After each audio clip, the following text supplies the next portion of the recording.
Samuel Osmond Barber II was born on March 9, 1910 in Westchester, Pennsylvania, about 25 miles west of Philadelphia. His father Samuel was a physician and his mother Marguerite was a pianist. Additionally, Samuel's aunt was a contralto for the Metropolitan Opera in New York City. She would influence her nephew's interest in voice and introduce him to many singers. Samuel's uncle was a composer of American art songs, who would be a mentor to Samuel for over 25 years and would heavily influence his style of composition. He also had a sister named Sarah. Samuel was a child prodigy, showing great musical talent at a young age. He began studying the piano at age 6 and wrote his first composition at age 7. Despite this, his parents wanted him to become a typical athletic American kid, and would encourage him to play football. Samuel had no interest in this, and would write this letter to his mother at age 9. Samuel would write his first operetta, The Rose Tree, at age 10, and became the organist for a local church at age 12.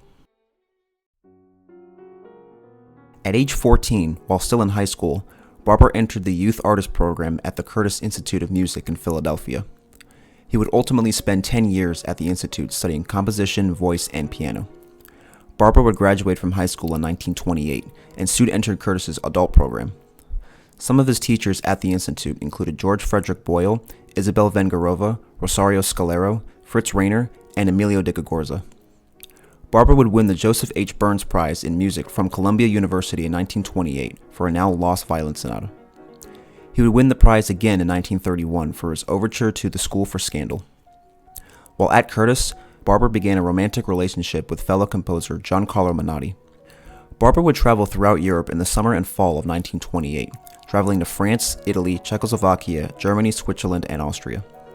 He and Menotti would then travel to Turin in the early 1930s to study composition with Scalero, although Barber was more focused on pursuing a career as a baritone during this time. He would also study conducting and made his conducting debut in Vienna in 1934. During his last year at Curtis, Barber became a favorite student of the Institute's founder, Mary Louise Curtis. She would introduce him to the Schirmer family, who would become his lifelong publisher. After graduating from Curtis in 1934, Barber continued studying conducting and singing in Vienna with the help of a scholarship. He was also awarded the Rome Prize, which allowed him to study at the American Academy in Rome until 1937. Barber enjoyed a very brief career as a baritone. He performed on the NBC Music Guild's series of concerts and earned a weekly contract for NBC Radio. According to musicologist Barbara Heyman, Barber's setting of Dover Beach by English poet Matthew Arnold had, quote, singular charm and beauty, intelligently sung by a naturally beautiful voice. In 1936, Barber wrote Symphony in One Movement while in Rome, which was the first of his orchestral works to receive international attention. It was premiered by the Orchestra dell'Accademia Nazionale di Santa Cecilia, with Bernardino Molinari conducting. The piece would then be performed in New York, Cleveland, and at the 1937 Salzburg Festival. It was the first symphony performed at the festival by an American composer. A year later, Barber wrote Essay for Orchestra and Adagio for Strings, the latter arguably being his most well-known work. Both were performed by the NBC Symphony Orchestra, conducted by the legendary conductor Arturo Toscanini.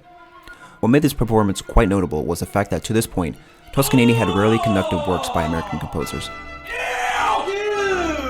What the fuck? After the first rehearsal of Adagio for Strings, Toscanini called the work, quote, simple and beautiful. Barber was then commissioned by American philanthropist Samuel Simeon Fells to write a violin concerto for his ward Iso Berselli. Berselli and Barber actually graduated from Curtis in the same class.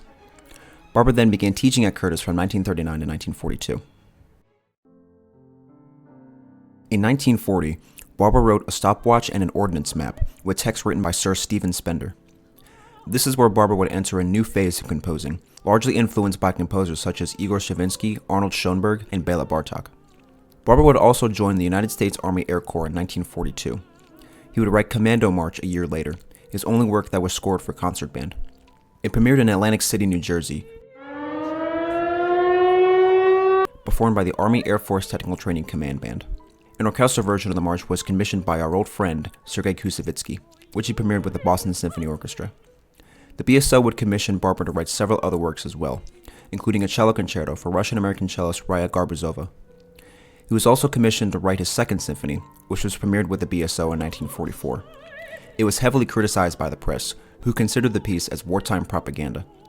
Barber may have destroyed the score for the symphony in 1964, saying, quote, times of cataclysm are rarely conducive to the creation of good music, especially when the composer tries to say too much.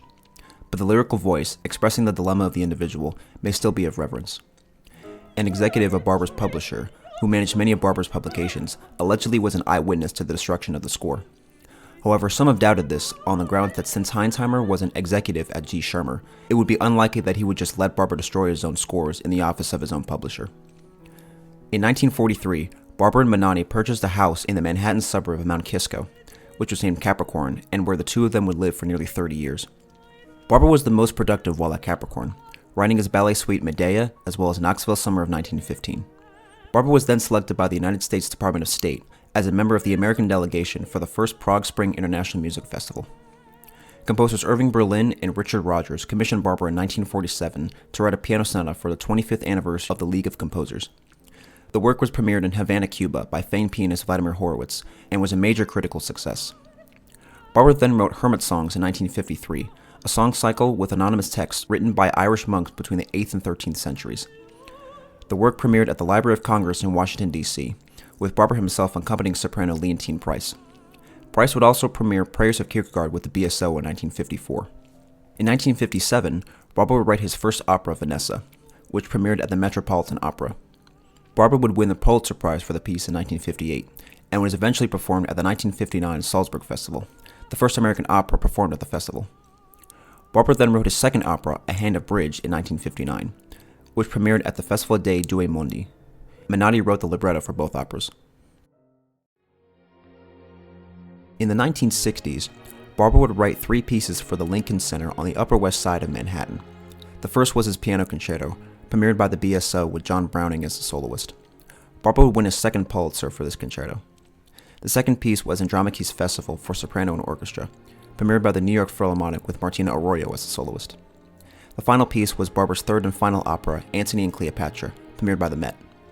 Unfortunately, the opera was plagued with technical issues and was poorly received by the press. This reception was one of the leading causes of Barber falling into a deep depression. He started to divide his time between his house in New York and a chalet in Santa Cristina, Italy, spending lots of time in isolation. Despite this, Barber continued to compose. He would adapt his Adagio for strings into a choral work in 1967. This resulted in Agnus Dei, with text from the Latin Mass. This adaptation has been widely performed and recorded. Barber would then write Despite and Still in 1969, a work which emphasized themes of loneliness, isolation, and lost love. The piece was more dissonant and tonally ambiguous than anything he had written previous.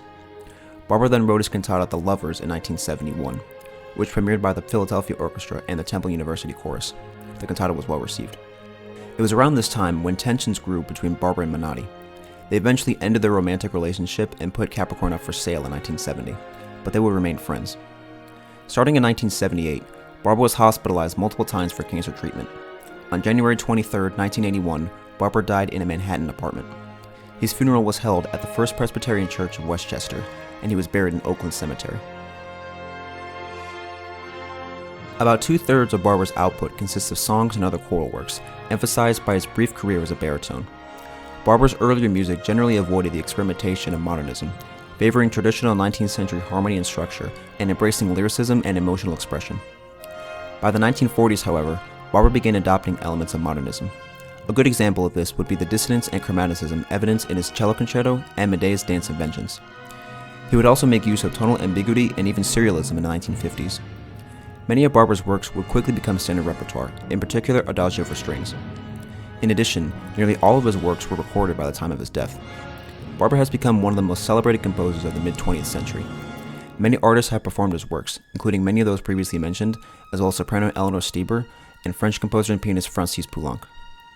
Many leading conductors additionally have performed his works, including Eugene Ormandy, Dmitri Mitropoulos, George Sell, and Leopold Stokowski. Other interesting facts about Barber include him being friends with Andy Warhol, him being the first American composer to attend the Congress of Soviet Composers, and he wrote a piece called I Love Little Pussy when he was 12.